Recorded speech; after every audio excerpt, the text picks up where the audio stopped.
My name is Daniel, and I never imagined that my life would take such a terrifying turn.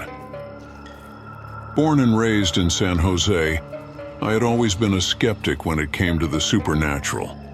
Ghost stories, haunted houses, and tales of restless spirits were things I dismissed as figments of overactive imaginations. But that all changed when I began working at St. Mary's Church. St. Mary's was a beautiful old Gothic church that had stood in the heart of San Jose for over a century. Its towering spires, intricate stained glass windows, and serene atmosphere made it a beloved place of worship for many. But behind its peaceful facade lay a dark secret that I would soon come to know all too well. It all started when I took the job as the night caretaker. After my marriage fell apart and my career took a nosedive, I needed a fresh start and a steady income. The job at St. Mary's seemed perfect. It offered a modest salary, a small apartment on the church grounds, and the peace and quiet I craved. The first few weeks went by without incident. My nights were spent locking up the church, performing routine maintenance, and ensuring everything was in order for the next day.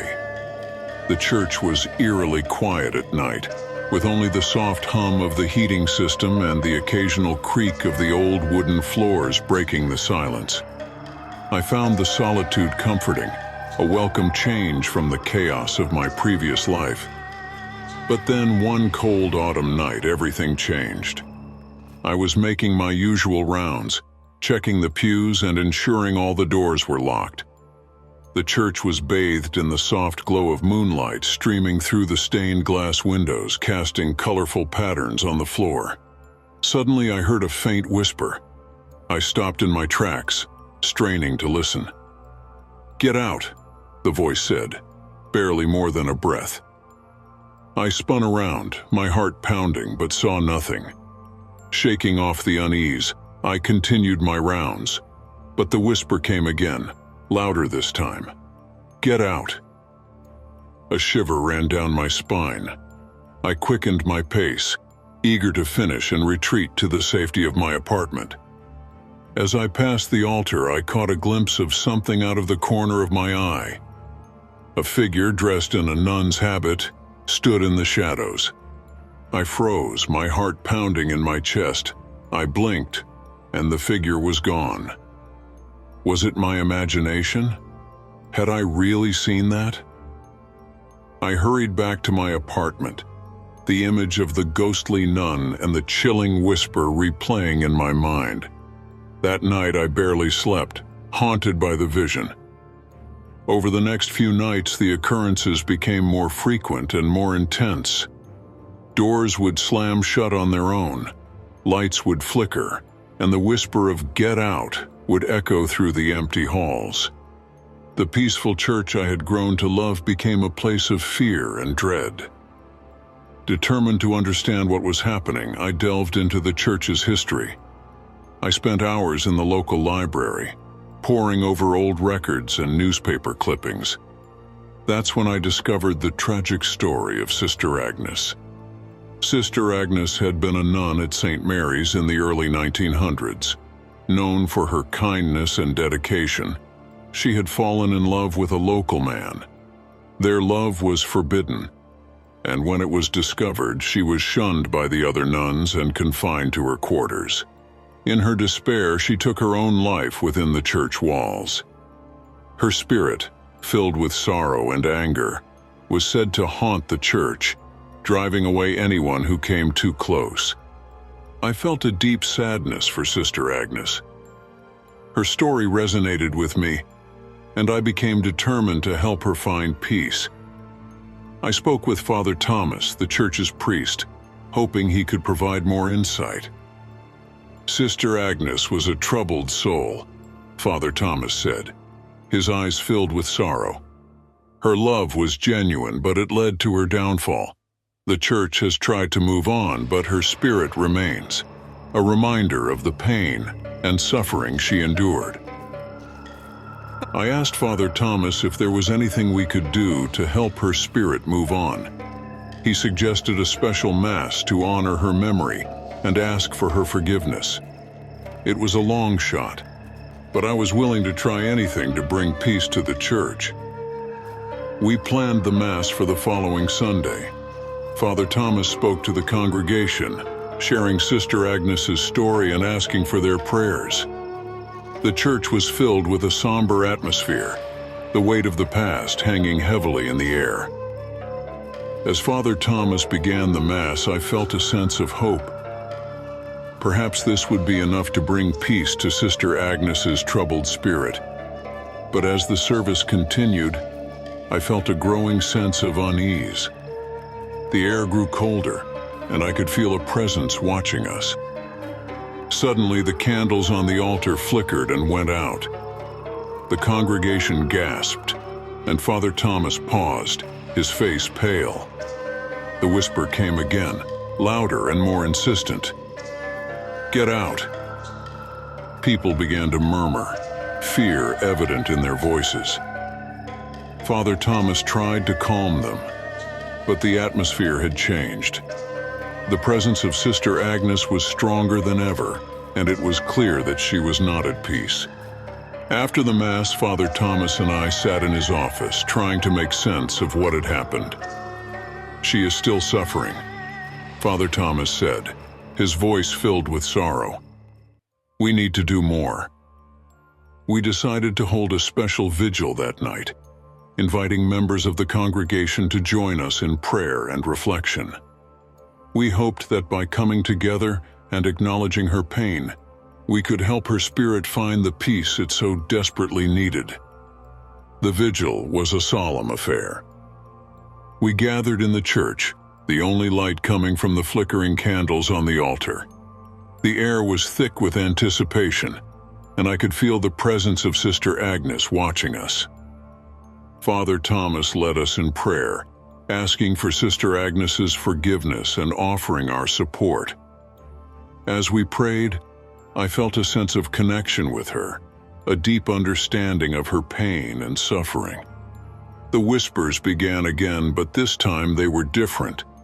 Instead of the insistent, "Get out," I heard words of sorrow and regret. "Forgive me," she seemed to say. "I am lost." I closed my eyes, focusing on her voice. "We forgive you, Sister Agnes," I whispered. "We want to help you find peace."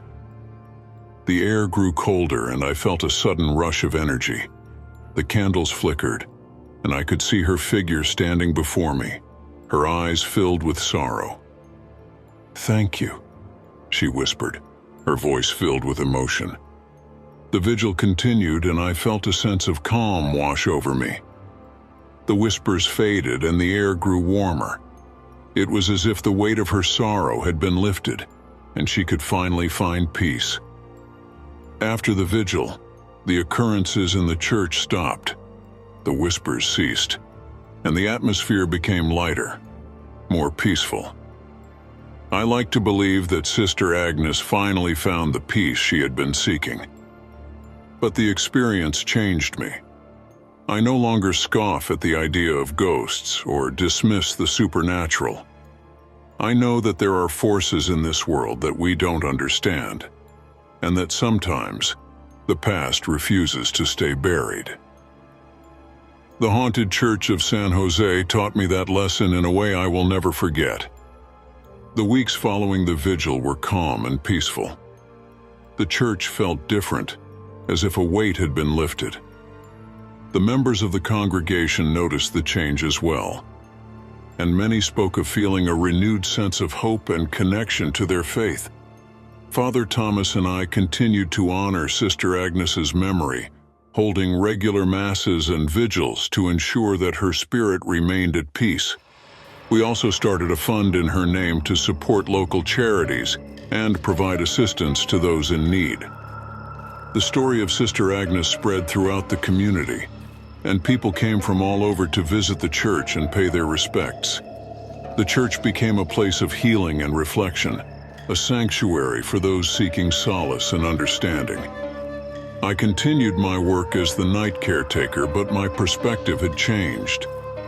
I no longer felt fear or unease in the church. Instead, I felt a deep sense of connection and purpose. I knew that I was part of something bigger, something that transcended the boundaries of life and death. I also became more involved in the community, volunteering my time to help those in need and sharing my story with others. I wanted people to understand that the supernatural is not something to be feared, but something to be respected and understood. As the years passed, the church continued to thrive. The congregation grew, and the community became more united. The story of Sister Agnes became a symbol of hope and resilience, a reminder that even in the darkest of times, there is always a path to redemption. I eventually moved on from my role as the night caretaker, but I remained deeply connected to the church and the community. I found a new job as a counselor, helping others navigate their own struggles and find their own paths to healing. Looking back, I realized that my experience at the haunted church of San Jose was a turning point in my life. It taught me to embrace the unknown, to seek out the truth, and to have faith in the power of forgiveness and redemption. Sister Agnes's spirit may have found peace, but her legacy lives on. She continues to inspire and guide us, reminding us that we are all connected and that we all have the power to make a difference. The journey I took was not without its challenges.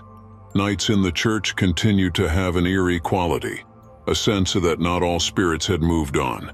I often found myself lying awake in my apartment, staring at the ceiling, and wondering about the mysteries that still lingered in the old Gothic structure.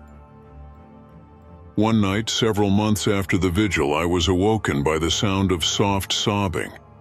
The familiar chill in the air returned, and I knew that another spirit was reaching out. I followed the sound to the old bell tower where the sobbing grew louder. As I ascended the creaky stairs, I felt the weight of sadness and despair pressing down on me. At the top of the bell tower, I saw a young girl, her ghostly form illuminated by the moonlight. Her eyes were filled with tears, and she looked lost and frightened. "Who are you?" I asked gently. "My name is Emily," she replied, her voice trembling. "I was a student at the school that once stood here." The old bell tower had once been part of a school before it was incorporated into the church. Emily's spirit had been trapped here, unable to find peace. I sat beside her, listening to her story of loneliness and regret. "I missed my family so much," she said, her voice breaking. "I ran away from the school, but I got lost in the woods and never made it back." My heart ached for Emily. She had been searching for her way home for decades, her spirit unable to move on. I promised her that I would help her find the peace she deserved. Father Thomas and I held another vigil, this time to honor Emily's memory. We invited the congregation to join us in prayer and reflection, hoping to guide her spirit to the light. As we prayed, I felt the presence of Sister Agnes beside me, her spirit lending strength and comfort. The sobbing ceased and a sense of calm settled over the bell tower. Emily's spirit appeared before us, her tears replaced by a gentle smile. "Thank you," she whispered before fading into the light. The church continued to be a place of healing and reflection.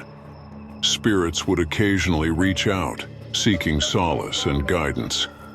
Each time, Father Thomas and I, along with the congregation, would come together to offer our support and prayers.